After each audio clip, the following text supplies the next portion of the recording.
What if the most famous gifts in history weren't random at all? When the Magi arrived in Bethlehem, they didn't just bring presents. They brought a confession of who Jesus truly is. They fell down and worshipped him, Matthew 2:11, because every gift they laid at his feet told a story far bigger than the moment. They offered gold, the currency of kings.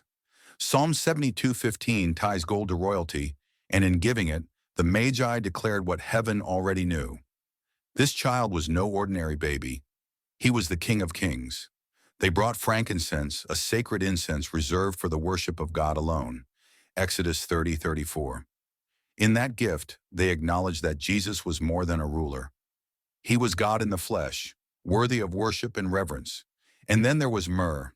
In Exodus 30:22-25, myrrh was used to anoint those set apart for a holy purpose. This was the first time Jesus received it. The next times would be on the cross and in his burial.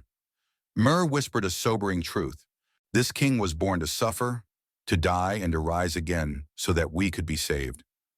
No wonder Matthew tells us the Magi fell down and worshipped him. We worship Jesus as king because all authority in heaven and on earth has been given to him. Matthew 28:18. We worship him as God because through him all things were made. John 1:3. And we worship him as Savior because God so loved the world that he gave his only Son. John 3:16. This Advent season, don't just admire the story, enter it. Ask God to draw you closer to Jesus in worship, just as the star once led the Magi to bow before him.